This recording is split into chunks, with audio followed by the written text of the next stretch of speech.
Broadcasting from the Unshackled Studios in Melbourne. This is WilmsFront, brought to you by theunshackled.net. Now here's Tim Wilms.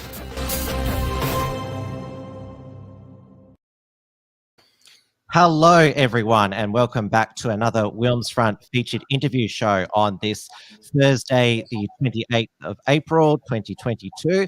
We are live tonight on the Unshackled's Facebook page and the WilmsFront YouTube and Odyssey channels, as well as on the interactive entropy software, which I've put in the live chats, where you can ask me or my guest tonight a question or send through a super chat. It is 8:30 p.m. here in Melbourne, Victoria, where we are almost halfway through the federal election campaign. Last Friday, the candidates for both the House of Representatives and the Senate were declared by the Australian Electoral Commission, and the draws were conducted for positions on the ballot paper. You can look up the candidates for your electorate and state senate on the AEC website, aec.gov.au. Early voting begins on Monday, the 8th of May, though you should, if you are going to be available to vote on election day, that's when you should vote, Saturday, the 21st of May. So if it's best to make a decision after the completion of the campaign. Plus, usually the AEC count the ballots at each polling place on election day, on election night. So the more that vote on election day, this has been the case in the past, you get a firm result more quickly. We've seen all the state and territory governments drop their vaccine passport systems and masks in most settings. The Australian international border is fully open to vaccinated and unvaccinated people with no quarantine requirements in one of those quarantine camps. Many believe that this coordinated relaxation of COVID rules by all the states and territories have been done to neutralize COVID restrictions as a federal election issue, so voters aren't tempted to vote for a pro-freedom minor party, particularly in the Senate. In Victoria, although the vaccine passport and QR codes are finally gone, the vaccine mandates for workers still remain. Today, 180 Victorian teachers who hadn't had the booster shot were stood down. So COVID restrictions are not over. This is not over because we think it is. We still have the pandemic declaration in force in Victoria, which means that Health Minister Martin Foley can change the rules at any moment. All the pro-freedom parties are running candidates for the Victorian Senate, those being the United Australia Party, Pauline Hanson's One Nation, the Liberal Democrats, and the Great Australian Party. There are also two pro-freedom independent groups running in the Victorian Senate. Morgan Jonas is heading the Group R ticket, and my guest tonight, Damien Richardson, is heading the independent Group B ticket. Damien, before COVID, was a professional actor, including a 4-year stint on the, we should call it now, late Australian soap opera Neighbours. Still got a month to go. Still got a month to go, Tim. And he's also been a co-host on Cafe Locked Out with Michael Gray Griffith, who has also been a previous guest on WilmsFront. He's been travelling all around Victoria on this campaign, meeting his voters. 14.3% of eligible Victorian voters. That's the quota for a candidate to win a Senate spot. So it's a big ask. Damien, welcome to WilmsFront. Thanks for having me, Tim. And now, as you've so rightly pointed out, the demise of Neighbours is imminent after something like 37 years of filming a soap opera. Some of the characters that have been there almost for the entire time, which is extraordinary. And at least I left the show ignominiously, no doubt, when I was killed off. But now at least I can say the show ended because they got rid of my character. So now And I have a confess. dirty secret I want to confess, Tim, because when I was making Neighbours, and it was clearly mainstream television, I've been involved in that industry for many, many years. My dirty secret was sometimes I used to watch WilmsFront, and there was a little thrill I got because I knew that the people at work would certainly not approve of alternative media. So it's amazing how you can just transgress by watching something. Because what did you say in your introduction that was so inflammatory, that was so taboo? But there you have it. For some reason, that is how it's presented in the mainstream. Yeah, I've had some doozy write-ups in the trash online media over the years. So yeah, it was refreshing because I found it refreshing because having worked in the mainstream, so I'd watch it and I was like, great. They're allowed to say the things that you knew you weren't allowed to say. No one tapped you on the shoulder and said, "Don't say that," but you knew that you could feel it dripping from the walls. So yeah, the ideological correctness.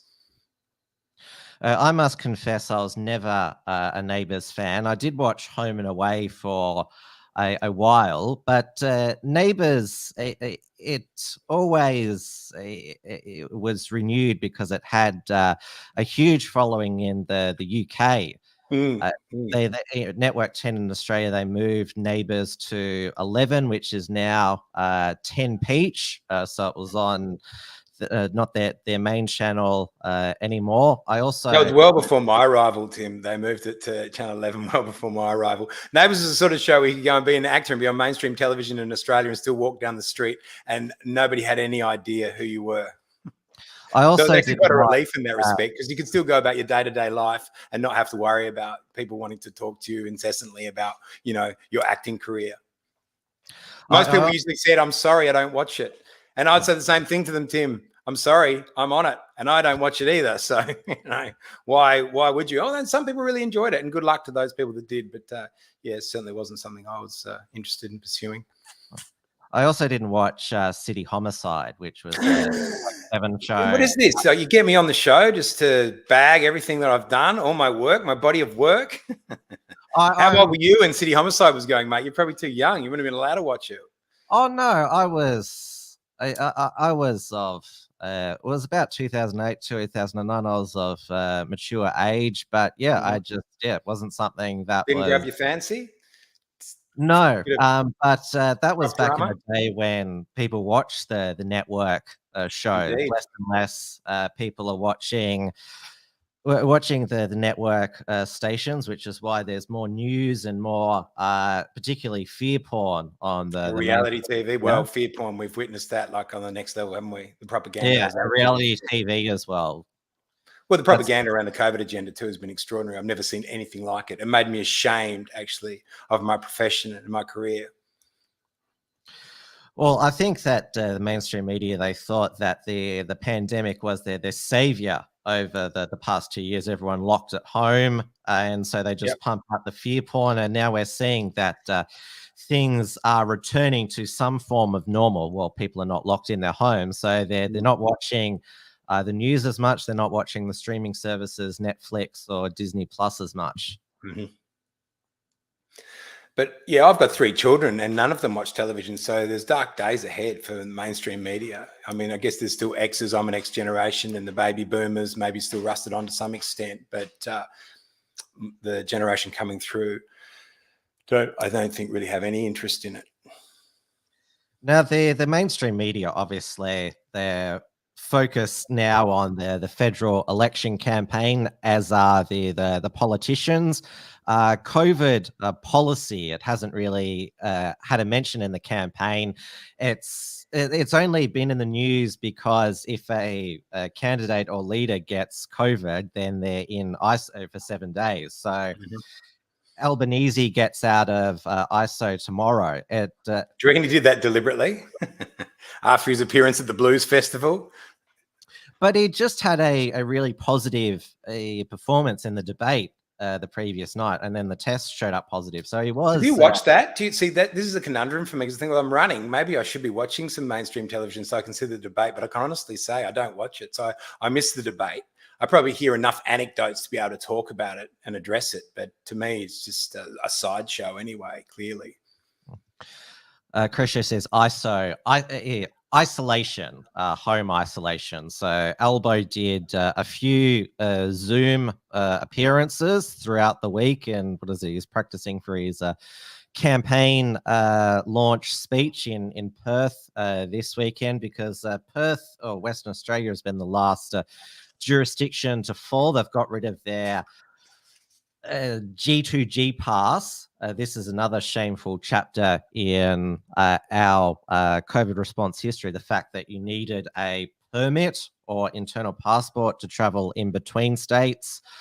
They've also got rid of their vaccinated economy, though, like Victoria, still keeping the oxymoron known as the vaccinated economy. Yeah. They got rid of it. That certainly got rid of the economy when they decided it had to be vaccinated. Well, WA has got the boosted, the booster mandate for everyone. So right. I mentioned in my introduction the teachers who were stood down today because they did, not because they were unvaccinated, because they weren't boosted. They weren't up to date. And you said 180. I heard it was 240, but you've heard 180. That was the figure that was uncovered today. They were going by January figure, which was 2,500 hadn't had their booster when remember when Dan basically sort of said we're going to have a triple vaccinated economy, but it never eventuated, and now it's in certain sections so inconsistent, unlike everything else that's been forced upon us throughout this pandemic. Now, obviously, my appeal is, Tim, really too, you talk about policy, like my appeal is to those people today that don't want to take the booster. You know, my appeal is not just to those people who have resisted the whole program and haven't taken any shots. And clearly they are constituents that would consider voting for me. But really my appeal and the olive branch is to those people like today who feel like they've had two, in a 6 or 7 month period, and now they're being asked to have a third with the promise probably of a fourth within a year. And they think, well, I'm not your pincushion. I went along with the program and I don't want to do it. I want to jump off the train now. So my appeal is to those people too, that I would represent those people. And the people who felt coerced right from the get-go, that never wanted to take the vaccination. And people like loved ones in my family who thought, well, this is just what the government does. They've vaccinated us before. What's wrong with you, Damien? Why are you getting so upset about this particular vaccination program? And now a lot of those people too think, hang on a minute, what's happening here? I've got to have a third one. I've never had to have a third one so quickly. Even if I had a yearly flu injection, it wasn't like 4 in a 10-month period. And it's really concerning to people. So my appeal is to all of those people with, understanding that people make decisions based on what's presented them at that point in time, and people are able and capable of changing their mind. And if they want to change their mind and jump off the vaccination program at any point in time, then their vote for Damien Richardson in the Senate is a vote for them and a vote for their position. You said from the conversations that you've had out on the campaign trail, there's the major parties now, they want to basically by not talking about the COVID policy, don't want to remind voters of what they've been put through the last 2 years with the lockdowns, the masks, the mandates, the QR codes, and the pitch is it's okay to come back to the majors now because these independents and minor parties, they don't know how to manage inflation and national security. Stick with us and see, like, we are getting back to normal. You shouldn't have listened to these conspiracy theory. What's the new term? Cookers. Oh, cookers. What does that mean? Cookers, as in? Or that you're like cooked in the brain.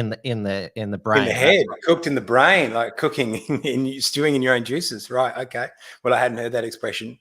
Well, the reality is I had a friend who I would imagine is vaccinated. He hasn't told me about it. He said, I got some free tickets to an AFL game, Damien. Would you like to come? And I said, look, his name was Paul, as it turns out. That's fine. I have to say his last name. But I said, I don't think I'll get in. And he was like shocked. He thought, what are you talking about? And he went, oh, that's right. He sort of vaguely remembered that because he thought it was over. And so he rang up and then he got back to me and he said, oh, actually, no, your vaccination status will be important to go to an AFL game. And I said, well, there you go. So I clearly won't be coming with you. And he said, well, why don't you just get a fakie? Because that's what people do. And I said, well, no, I'm not going to get a fakie. I'm not going to pull that line. Now, I understand, again, there's a myriad of reasons why people have had fake vaccination passports. I know people have had them, and I've really understood that. But I've always thought, no, that's the line in the sand, because you still give them what they want by presenting that fake passport. You'd still be ticked off as someone who's succumbed to the program. So there's still very real consequences to people. I also went to a bridge opening because I thought Barnaby Joyce was going to be there to open a bridge. It was 2 weekends ago from Echuca to Moama. The bridge went over the Campaspe River as well as the Murray River. This new piece of infrastructure clearly being a bit of pork barreling, just before the election. And you had to show a vaccination passport to get on it in the middle of the country there. You had to show a vaccine. They'd set it up. They'd set up a structure like a grid to enter. And so I didn't have one, but I was furious. I wasn't expecting that. I was expecting to see a bridge that Barnaby Joyce was opening. I was going to hand out some of my paraphernalia and pamphlets, etc. So I could still jump over the side railing and get on the bridge. But then there's that issue. Is someone going to come up to me? Did the COVID marshals see me? And are we going to catch eyes now? So I look away. Do they come up to me and say something? Am I going to have a fight with this COVID marshal and defend my right to be on a bridge? These are the thoughts going through my head. It's driving me insane. It's fine, as it turns out. There's all this lettering, all this signage on the bridge. Please stay 1.5 meters apart. 1.5 meters keeps us together and stuff. Everyone's just absolutely crushed in. There's everyone from the towns. The 2 towns are on that bridge at that particular point in time. Impossible for them to stay 1.5 meters apart, nor do they care to, because it's all insanity. But how much money has gone into that program, enforcing that program? And you know full well when Barnaby Joyce is not there now, 2 weeks later, they're not enforcing that program. You can walk across that bridge as freely as you would like. And it was on the other side as well. It was on Moama. It wasn't just the Victorian side. So again, I'm on the bridge and I'm saying to myself, can I now walk into Moama? Or is it going to be harder for me to, get around the system and jump over the railing on the Moama side? And I'm going to be stuck in a situation where my car's in Victoria and I'm in New South Wales and I can't get to it. And all I'm doing is on a nice, bright, sunny day, having a walk in the country over a bridge. And this is modern Australia. That's the reality. And people can go along with it, as people did go along with it and complied with the program, but it's insanity. And where does it end? And so they say to us, oh, so we're cookers, are we? Our brains are cooked. Well, how much money is that costing the Australian people? What detriment is that having on the economy? You want to talk about economic arguments. This is an economic argument as much as an argument as it is for freedom. And those things often coalesce and coincide. And they do in this instance as well, because that's the insanity of the socialism they're instituting. So I'm happy to talk about these issues with anyone, any of them, because they don't want to talk truth. They're frightened of truth, and they should be frightened of it. There's a movement in the Australian people, and there's a feeling and a swelling, and that's what it is. It's a spearhead that I've got a team. I was just on my team before, Team Damo, 50 or 60, mainly women, middle-aged women that want to support this political movement. They want to support a movement because it's coming from with purpose and truth, like the Labor Party might have in 1897 when it came about because of the miners' strike in Queensland, and it had necessity, or as the Liberal Party did in 1942 with the Menzies, forgotten people speech. It had a reason to exist then, and it no longer has a reason to exist. They're like a uni party. One's blue and one's red. And my joke is that they should mix the colours together, because then they get purple, and they should both wear purple because there's no difference between either of them. And you know who wears purple? The AEC, the Australian Electoral Commission. And basically it's the bureaucracy that's in charge of all of them. And that's the point I'm making. And that's why I'm running for the parliament, to make these points plainly and clearly to them. Why did you decide to run as an independent? So this is the Victorian Senate candidates, your Group B. So there's you, number 1 on the ticket, and then there's your running mate, John McBride. Why didn't you want to run with one of the pro-freedom minor parties, the ones that I mentioned in my introduction? I don't know what your views on other policy matters are, but I got to be excited by the UAP when it first came along, because they were talking a language that no one else had talked to that point in time.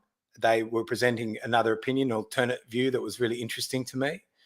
But ultimately, I don't believe that I would be of any benefit to them in that party. If you see the people they've got in that party, and some nice people, and I've met a lot of them on the hustings, but they're sort of like a cookie cutter version of politics. It's like more of the same. They've got all the talking points that they're clearly probably given from the party structure. So they stay on the party line. And that's not what I'm about. I'm about moving forward in the freedom movement. And I was at protests, and I was sitting at home, going along with the lockdowns month on end, and I was seeing other people stand up and give themselves a voice, and I was getting great heart and great encouragement from those people. And I knew it was a big thing for me to do, because I knew I'd potentially be kissing goodbye to my acting career, because as an actor, you're a paid propagandist for globalism. You are a paid propagandist for globalism. We all know it. So whatever progressive cause is current, whatever progressive cause is de jure at that point in time, is your cause, is your talking point. No one tells you it has to be your talking point. You know it's your talking point.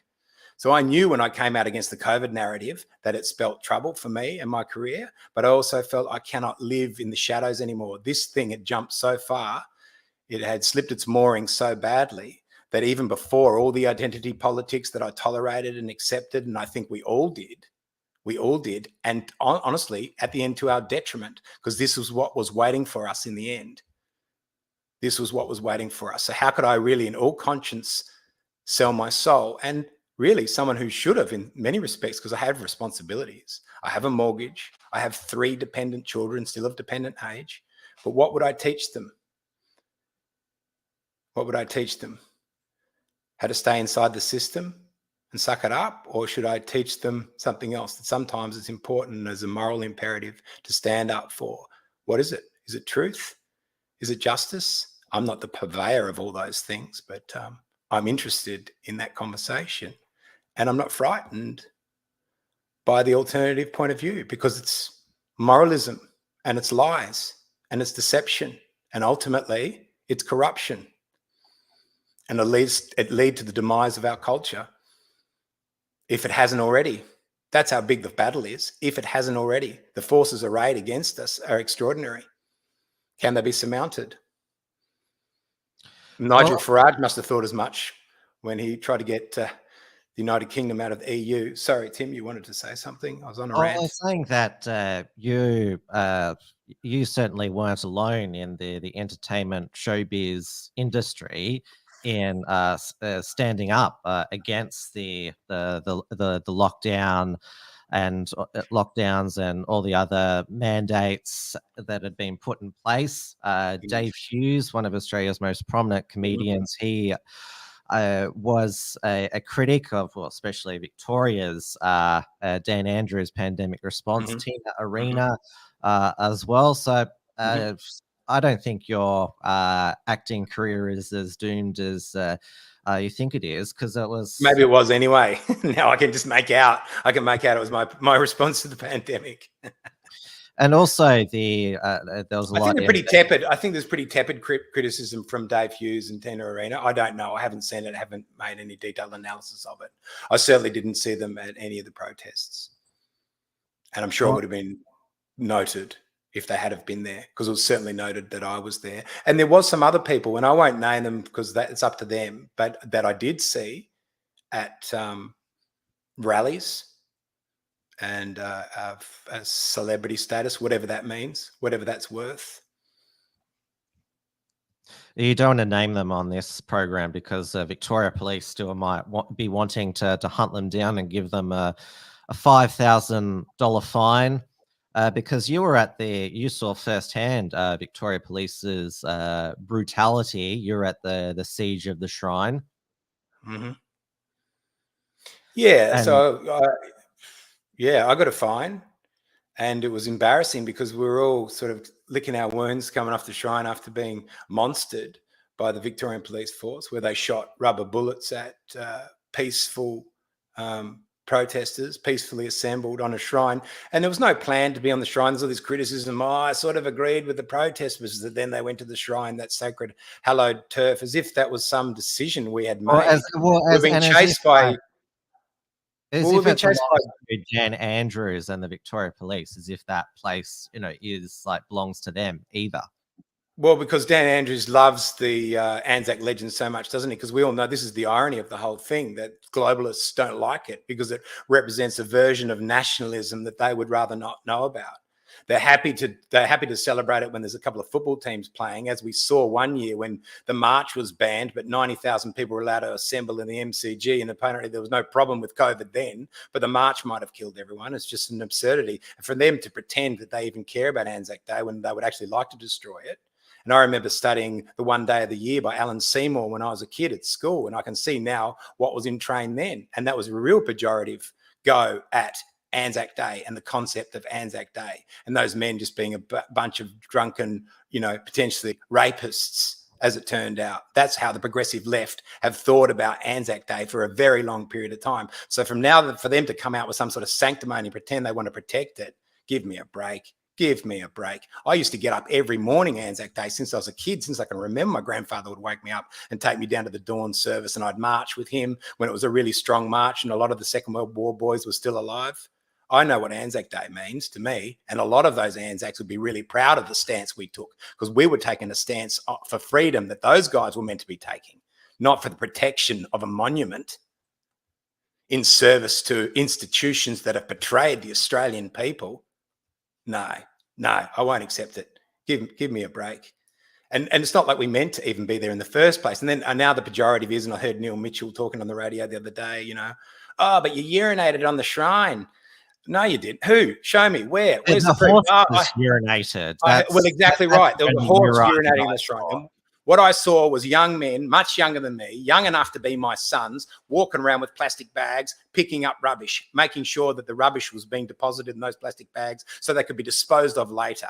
That's the majority of what I saw happening that day. And why isn't that mentioned in the mainstream media? Why can't we have a proper conversation about those people's concerns? Because those people went from being, what was it, 2,000 or 3,000 there that day, to being up to 30,000 a month later, to 40 to 50,000 towards the end of last year. There was 500,000 people assembled at the steps of the Victorian Parliament 4 weekends in a row. Yet you can dismiss those people's concerns, can you? As what? Anti-vaxxers or neo-Nazis, they started calling us. What a joke. They're the worst dressed neo-Nazis I've ever seen in my life. Seriously. Are we supposed to take this serious? Oh, what was the other thing? They said they were fake tradies. The only fake tradie I see on the TV news is Dan Andrews at infrastructure projects with his vest and hard hat on.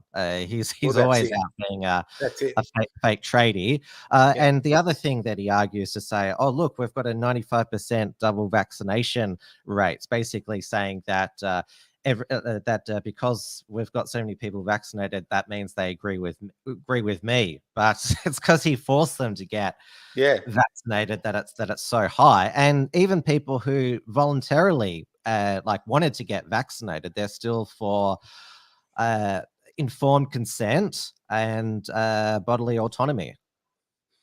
Well, I was a tradie for 5 days, as it turns out, Tim, because I was sitting at home preparing lines for an audition, and then I'd learn them. It might take me 3-day turnaround to get on top of these lines for whatever it was, and then there would be a new mandate the night before, which meant it would be illegal for me now to go to the studio and lay down a track. It would be illegal for my mum to come into my home and record me. Now, I'm not saying she never did that, even though it wasn't meant to happen, but it put such pressure on, and it became so difficult. I couldn't do voiceovers and stuff. Eventually I'd be doing voiceovers in my cupboard. They'd have to send me around the equipment, and I'd hop in my cupboard and lay down a track for a voiceover. It just made it so impossible to earn any money. And I had a friend, and at my age, and that stage I was getting towards 50, and he said he'd give me a start on the tools. And I thought, okay, I'll start on the tools. You beauty. Thanks for giving me a chop out, mate. So I started working as an assistant to him. He's a carpenter, but he was doing some building in particular. And 4 days into my new career as a chippy, the mandate came out that I had to be double vaxxed to be on a building site. And that's really when I said, this is absurd. I've had enough. But then it put so much pressure between me and that person who'd given me a break. And he'd taken the vaccine. And his son, who was working with him too, hadn't taken the vaccine because he didn't want to. And his mum didn't want him to. And it was putting so much pressure on that family unit that it was fracturing, as so many family units were as a result of this vaccination program. But eventually he capitulated too, and he couldn't understand why I wouldn't. So it made it impossible for that relationship to exist. And we'd been friends for some years at that particular point in time. But that's what this is doing to people. It's driving people apart. And that was an acquaintance. Like I said, it's what happens in families. Marriages split apart.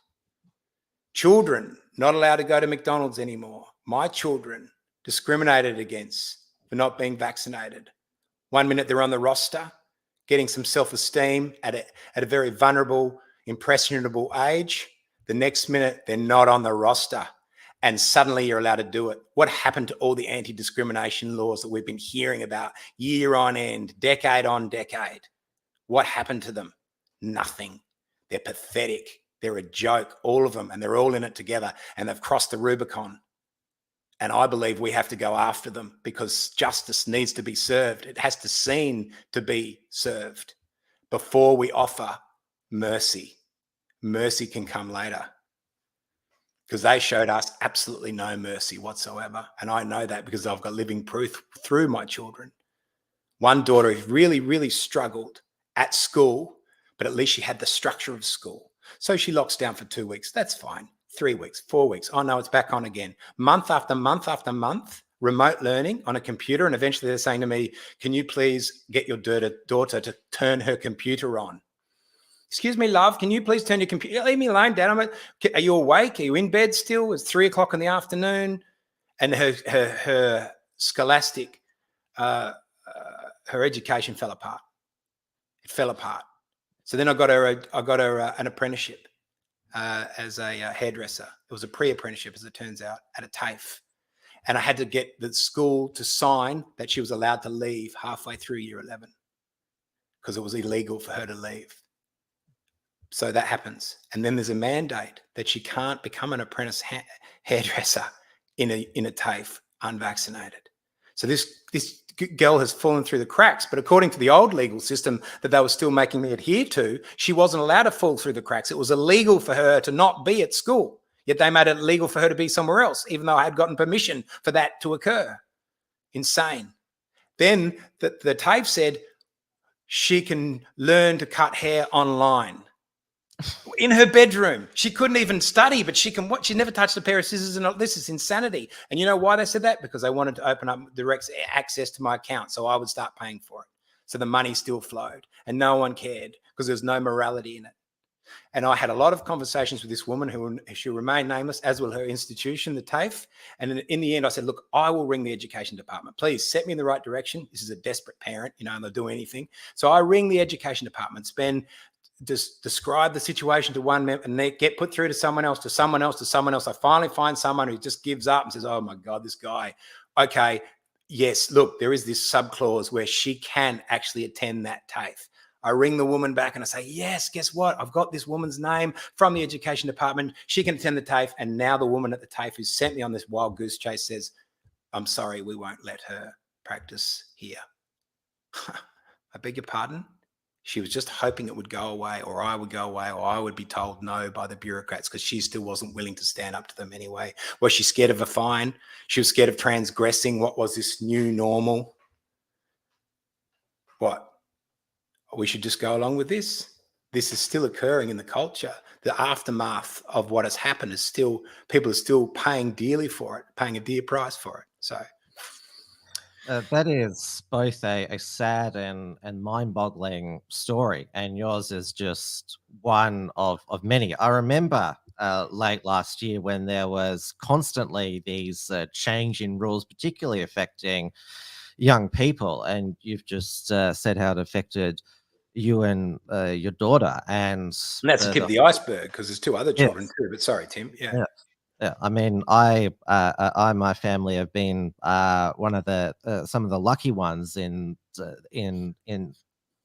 during this whole thing, and it seems that this was sort of part of the point of the mandates and to divide people, because we've seen families torn apart first by the disagreements over the pandemic policy, and then the mandates and the passport systems, which is why a lot of people should reflect now. It might seem like we're sort of back to normalish now, but just step back and think, wow, it was so insane that we had to, everywhere that we went outside of our home, we had to let the government know where we were by scanning a QR code. And then, of course, the masks, the muzzles, even like when you were outside, there was the Victoria Police choking people for not wearing masks. I mean, now's the time to, and also it could all happen again, because no government has said we were wrong for pursuing the lockdown strategy. Well, it's giving him that pandemic legislation now. It could happen even worse now. Could happen even worse. And yeah, we don't know. Like they're always speculating, probably hoping that the media and the health experts, that there's another super variant, or hoping that there's going to be some other outbreak. I mean, they've was it that Japanese encephalitis? They were promoting that, and there's some new Ebola in West Africa. There's Marburg. Have you heard of Marburg? I've heard that one bandied around a bit too. The hepatitis outbreak in young children. There's always like something that they're pushing. Well, it's good, like you said, for the media. It's about ratings, isn't it? And it must have been a ratings extravaganza for them. It must have been going back to the 70s for them in some respects, when everyone was tuning into the TV. So yeah, that's surely the temptation. But with regard to the hepatitis outbreak in children, which is very, very sad, and also the return of measles and Ebola in West Africa, there is a growing growing evidence that these outbreaks are caused by the fact that people's immune systems, particularly children's, are weak because of lockdown for 2 years, not getting that natural immunity. Or compromised by the vaccination itself, perhaps. Yes, we can't say myocarditis on. Well, we can talk about myocarditis. That's a proven side effect, but always got to be careful here on YouTube and Facebook.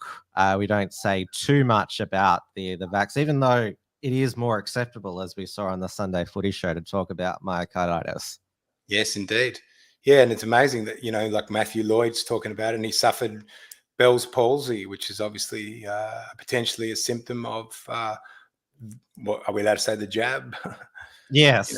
And this guy's face is drooping, as we saw from the minister in New South Wales. I'll never forget it. He's spruiking the, jab program, and his face is drooping at the same time. It's almost comical in a way. If it wasn't so tragic, it would be comical, And I've talked to people in my capacity as someone who's been involved in the alternative media, who would tell you that their children died as a result of taking the 2 jabs. And you talk to a mother in that circumstance, and she describes the last moments of her daughter vomiting in a car when she's taken a break, an unscheduled break from work, because she felt so sick, and she never makes it out of that car again. And that woman believes it's due to the jabs. And you're telling me that she's not allowed to have that experience, because that experience makes her an enemy of the state, an enemy of the narrative? What? Yeah. Where are we? Yeah, that's also been an appalling thing. That there's this denial that you're an anti-vaxxer if you talk about these side effects, adverse reactions, and those sorts of tragic situations. And like, these are people, like some of them obviously were coerced, but some voluntarily took the vaccines and got injured by them. But apparently, because they experienced a side effect, adverse event, that means they're anti-vaxxer. And the profits were privatized, and the deficits were socialized. So we ended up picking up the tab for, they admit now that there may be some adverse reactions to the vaccination program, but it's picked up through the Medicare system. So the taxpayer pays for it, and the big pharma walks away with all the profits, but have no liability. Where's that coming from? And a lot of the vaccines now are being chucked in the bin because they're realizing now that the public aren't going to keep buying it, like just keep getting boosted and jabbed every 3 to 6 months. And I'm not sure if you saw this, that Denmark has suspended its COVID vaccine campaign because they no longer consider the pandemic, them to be in the pandemic or emergency phase of the. Is that why Dan Andrews won't let go, because he secured that deal to have a Moderna factory built in suburban Melbourne? So he's got sunken costs now. Other mRNA vaccines there. I mean, Moderna's developing a HIV vaccine, and there's also talk about second generation COVID vaccines that definitely do stop transmission. They're a sterilizing vaccine, even though these first generation vaccines promise to do that. So what happens now, Tim? What if I say, I want to go to the footy, Dan? I was desperate to see a game of AFL. Please let me in. I'll take the fact. Do I have to have a really big booster? What do I get? Are they going to give me the first 2 that I missed? Have they still got some of that supply left over? You can go to the footy 4 in one hit. Hey? Yeah. You can go to the footy now. The vaccine passport system has gone in Victoria. It's left the football. Wow. There you go. Just before the election. Yeah. What do you think that's about? You definitely can't work at the football, so you couldn't work at the hot food outlet at the footy, for example. That's really dangerous to work there, but you can certainly buy some hot chips during quarter time. Okay. Unvaccinated. So I can spend money, but I can't have the means to earn any money to spend in the first place. Yeah. It's like with the previous rule that retail and hospitality staff had to be masked. Sorry, I'm getting a bit of feedback on your end. They had to be masked. The customers didn't. So if you're behind the counter, it was, you definitely needed to wear a mask, but not if you were being served some chips. Ah, damn it. Tim, I've gone, but I'm still hearing voice. Can you hear me? Yeah, I think it's all right to turn your camera back on now. I can't hear it as much. Well, that's a youngish photo of you. Yeah, I should. Yeah, well, I should get an update on that. You're right. Well, if I'm going to get elected to the Senate, because there I am. There's my T-shirt. Got to have T-shirts. You got to have merchandise. And you've got boys, Tim. Flyers as well. And you've got a website, damienrichardson.com.au. So we have indeed. We've got a Facebook page too. We put a lot of information through there as well on the campaign trail too. The things we're doing. Like we just came back from the Western District, did a speech at Portland and Warrnambool and Colac, which is really well received. It's been really interesting getting around. I mean, that's a thing. A lot of people don't know how the political system works, and so they say, "Oh, gee, Damien, I really liked your speech or something, or I've liked what you've had to say on Tim Wilm's show, say for example, and unfortunately, I'm not in your electorate, so I can't vote for you." And you go, "No, actually, I'm the Senate. The whole of Victoria is my electorate. So anyone who's a registered voter in the state of Victoria can vote for me. As a matter of fact, is legally obliged to vote for someone in the Senate, so you might as well vote for me." I know there's a lot of people that say they don't want to participate at all. So there's a whole common law group who say, no, the system's so corrupt, you only encourage it by voting for anyone inside the system. We want the system to collapse. But the reality is that'll make it really hard for us alternative voices, because the people that rusted on to Liberal and Labor, they'll be marshalling the troops and they'll be voting en masse. And come the 21st of May, we're not at the point of revolution. There will be a federal parliament. They will be enacting laws that affect all of our lives, and it will be enforced by the power of the state. And people say they don't like the political system, but so often people say they heard Gerard Rennick say something, or Alex Antich, or Malcolm Roberts. There's all these notable exceptions where people still do draw hope and encouragement from hearing their voice reflected back to them. And so my appeal to Victorians in particular is that there's 227 parliamentarians in the federal parliament. 7 of them are openly questioning the narrative. None of them are Victorians. Why is that when we had the largest protest movement in the country, actually in the history of the nation itself? There should be some representation for our voice, and I believe the Senate is the right place for it, and I believe an independent is the right person for it.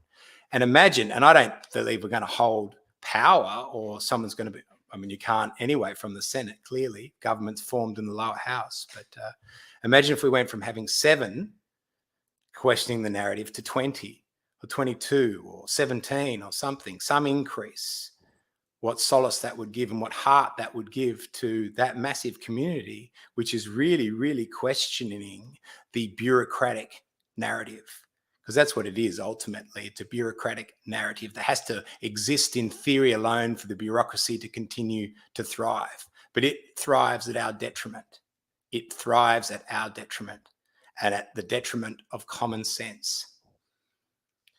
You're absolutely right that you not only have to tell people vote for me, but how to vote for you, because there's been a concerted effort during this federal election by alternate media personalities such as Topher Field, Joel Jamal, Pauline Hanson through a cartoon series has done quite a number of Please explain. the voting system.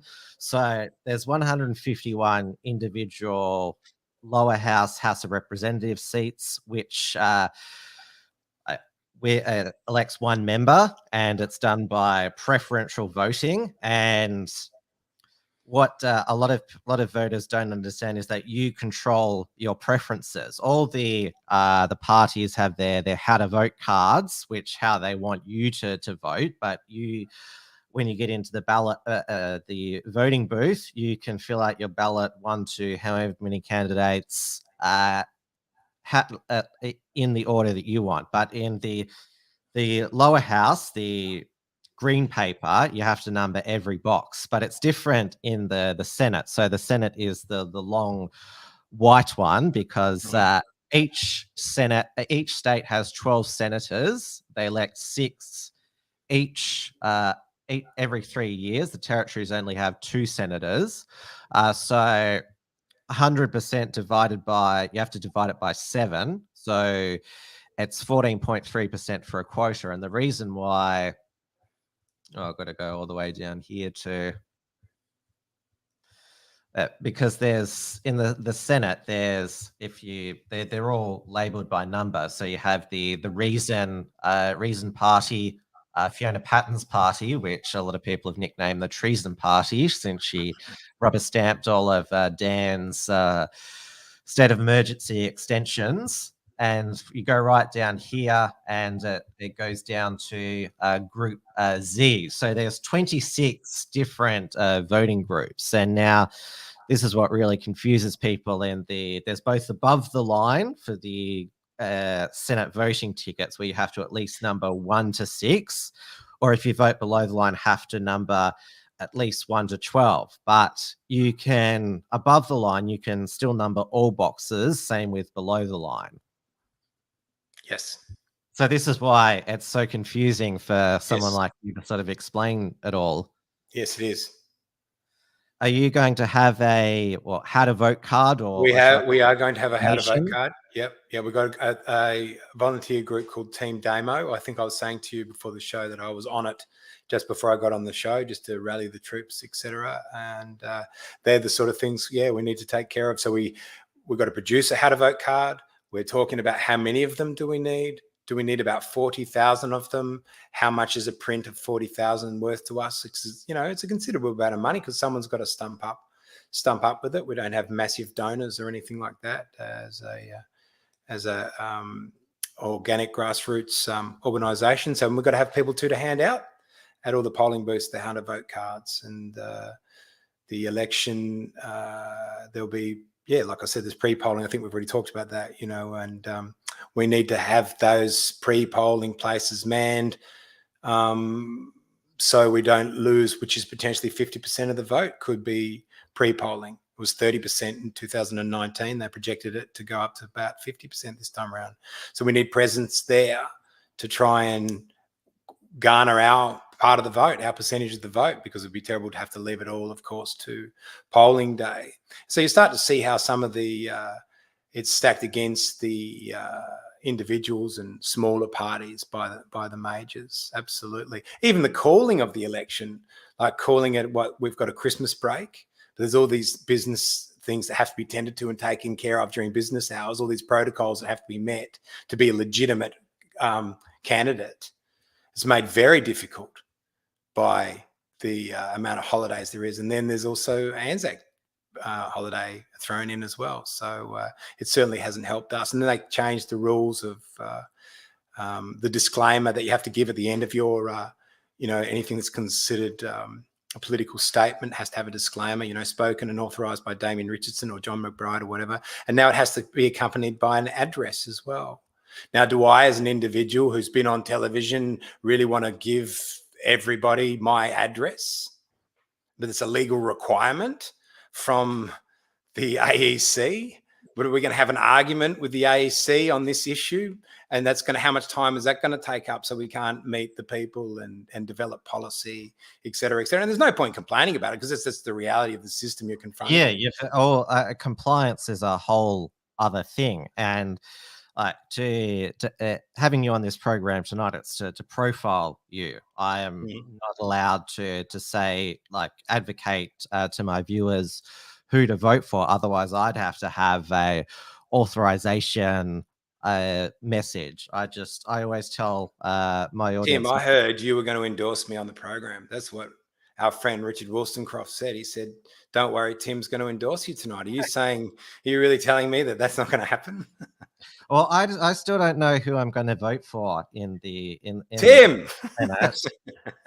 I know. I heard you say too. You're going to wait till the end, right at the end. Well, that's good. We'll have a wet sail by then, my friend.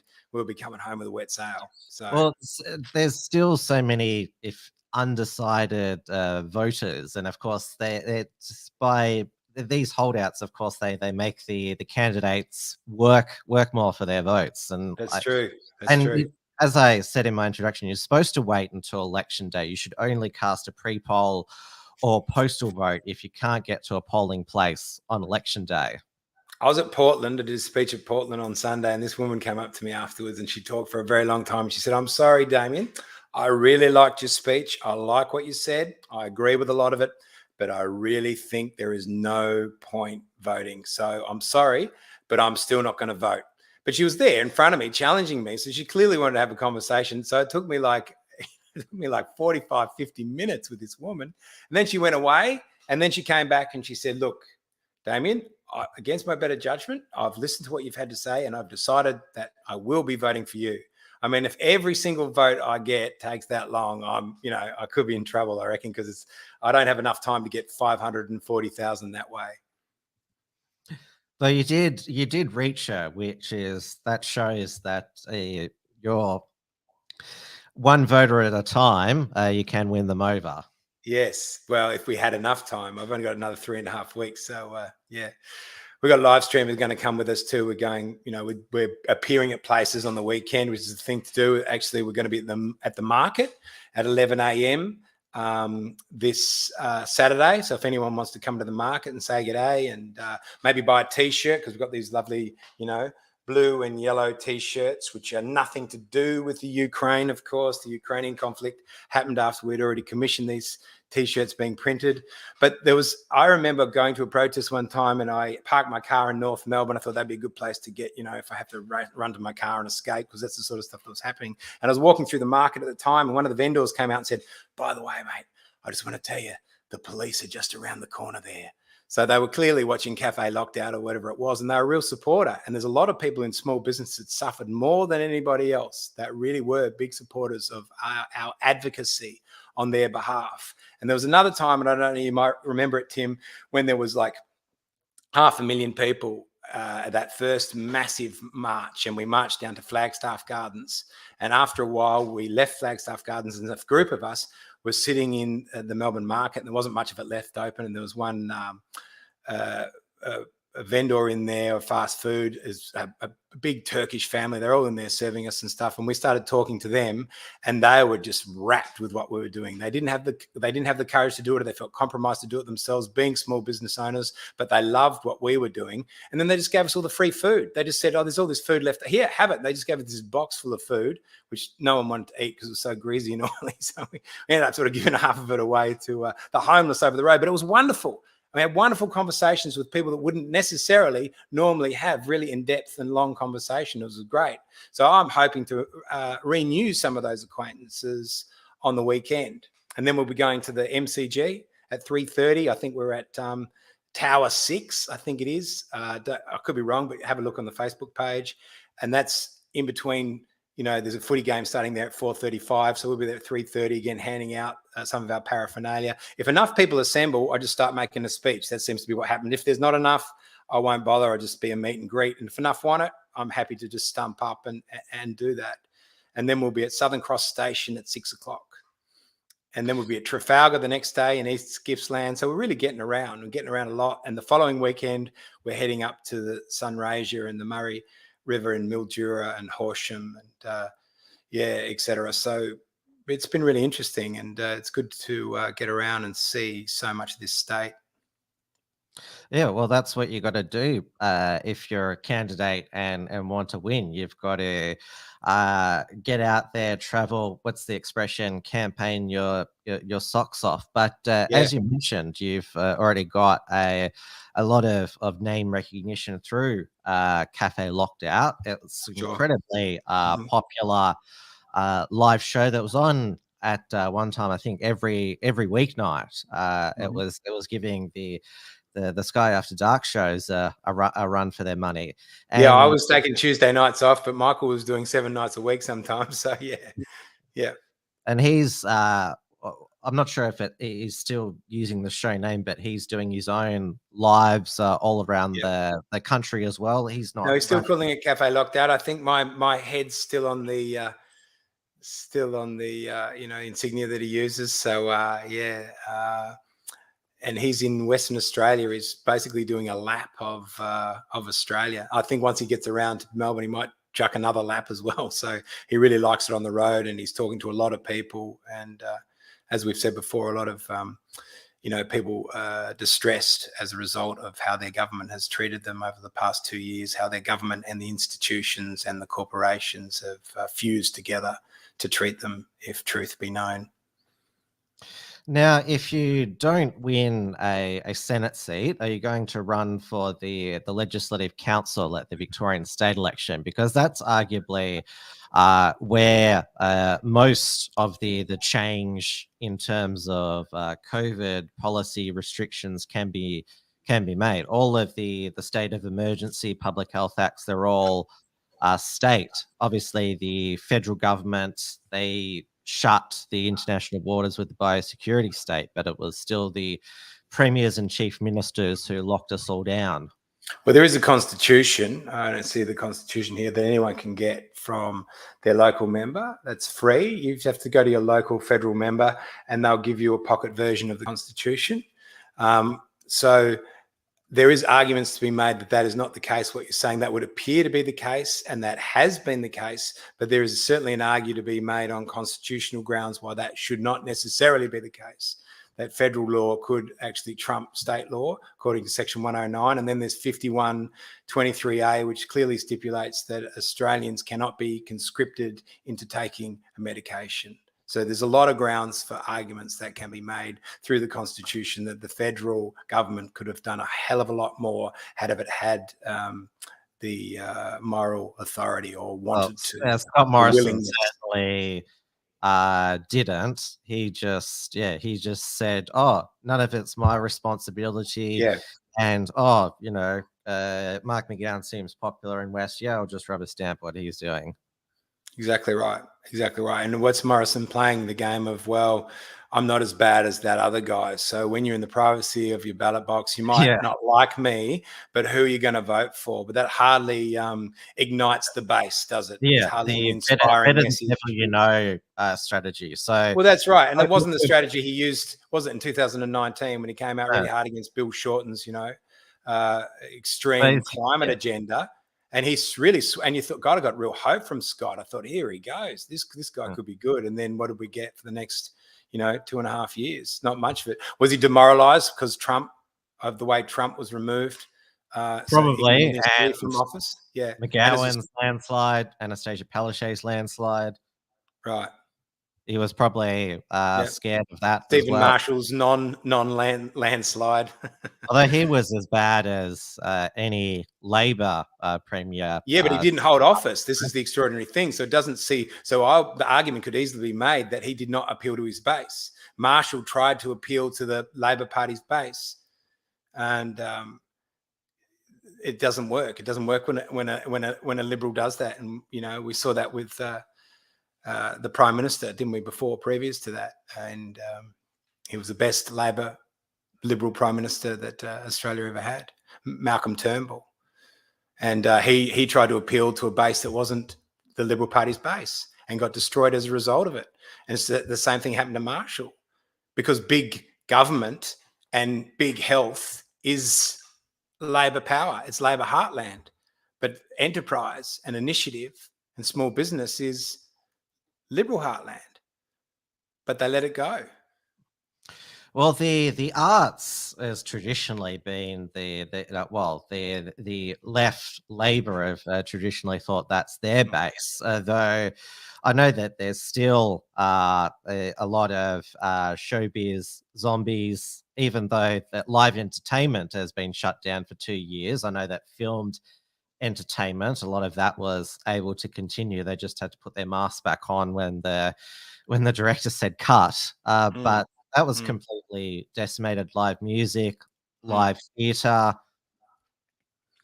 Well, they're mendicants of the state, artists, ultimately. They're mendicants of the state, particularly in Australia, and maybe the truth through other parts of the world too, because they rely on the funding. They rely on the funding model. So it's all state money, or they rely on getting a job with the ABC, usually more often than not. But even the commercial networks, they're all part of the program. And that if you try and resist it, you find out quick smart, and then there's the pretense that the left still pretend they're fighting the man, but they have all the same opinions and all the same ideals as what the man does today. And it needs to be called out. It needs to be called out as part of the truth that is present in contemporary Australian culture. How could we move forward without being able to tell ourselves some sort of truth? Or are we in a version of Hans Christian Andersen's, the Emperor's New Clothes, where in the end they all know he's naked, they all know he's nude, it's exposed, the child exposes it, and they all go back to just pretending he isn't. It's going to be a very interesting next year, with not just the federal election, but the Victorian state election, and then the New South Wales state election in March 2023. Your platform again is, you can go through it here. Yep. So keep our cash. Obviously, we say no to a social credit score, and that's the idea too, that there would be a sort of a digital currency.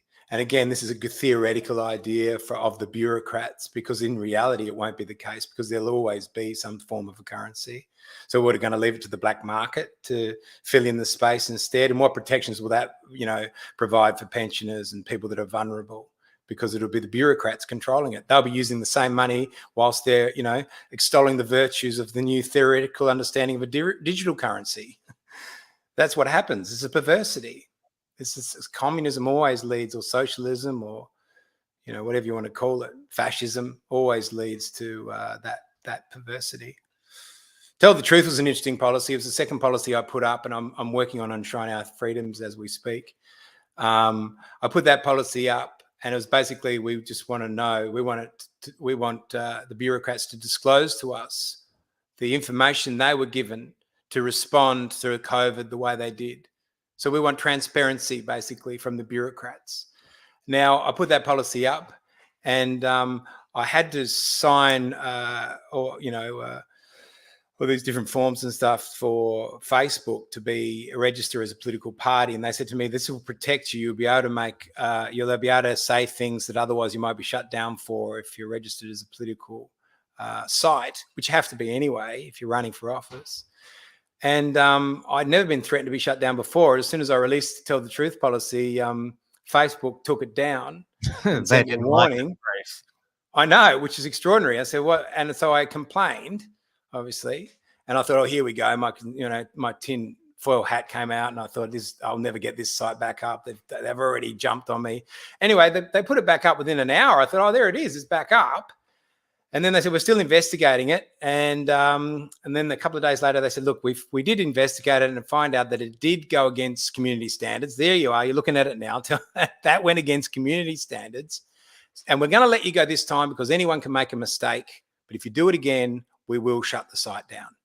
Oh, that was kind of them to give you a So that's what we're doing. Yeah, we're fighting with a hand tied behind our back all the time, using their platform as well to try and make the argument. That's where we're at.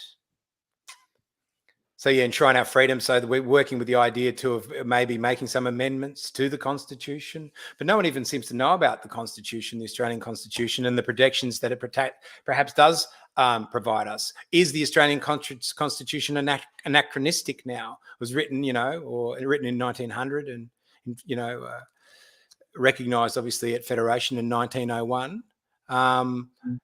And the world's moved into a different epoch. We have non-government organisations that earn more money than the nation state.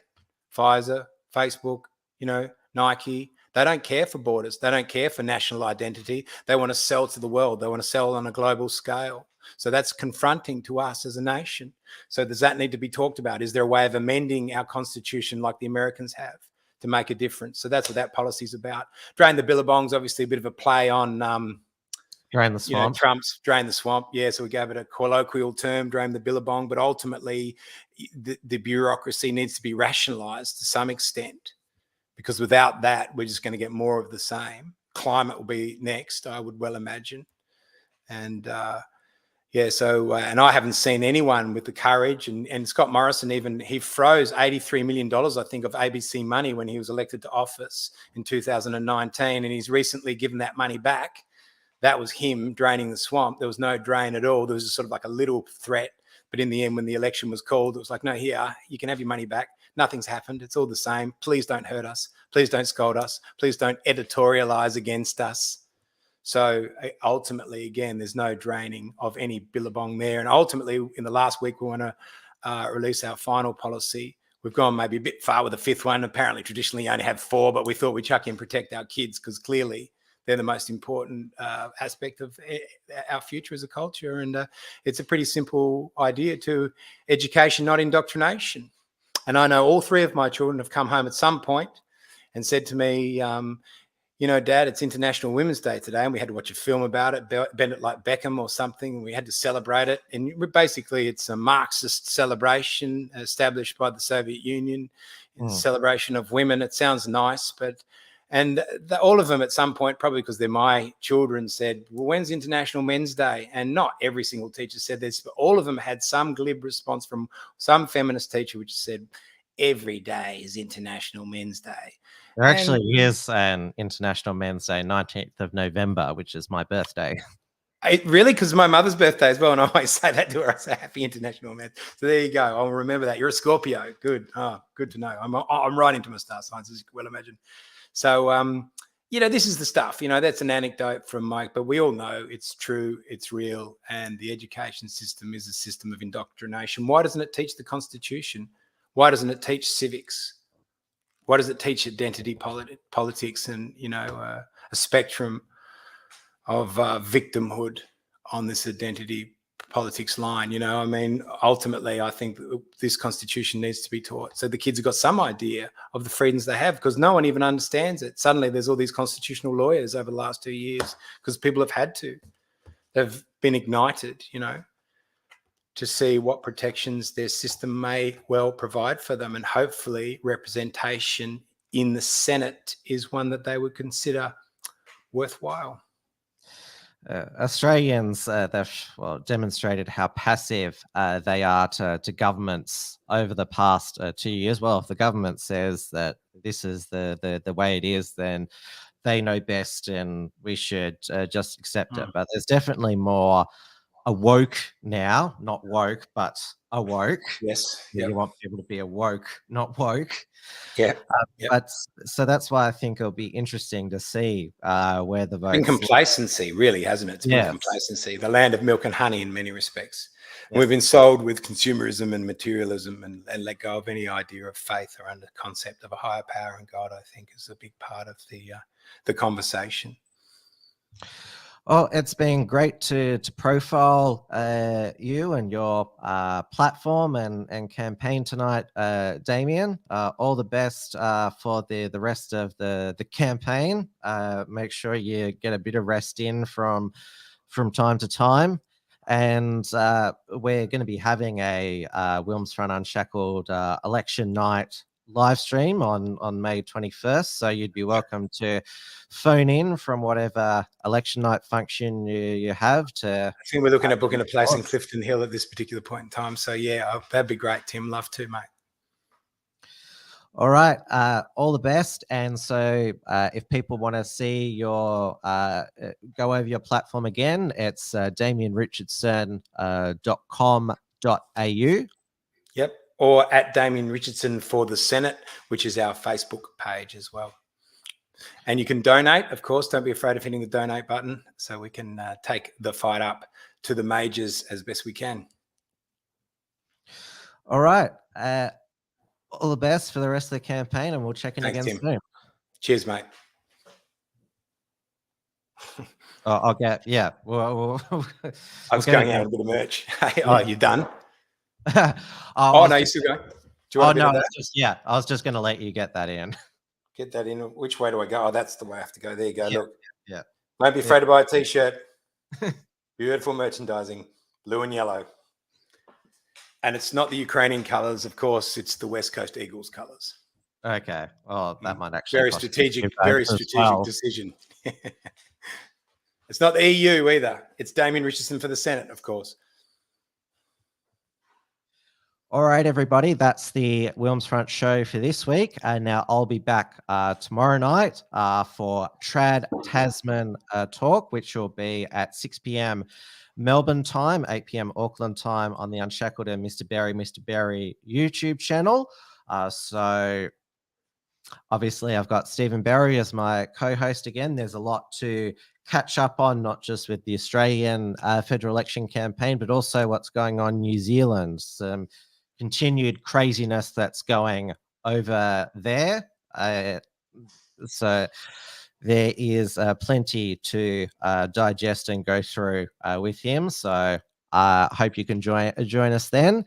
And then, of course, Tim's News Explosion back 8:30 p.m. Melbourne time on the WilmsFront channels.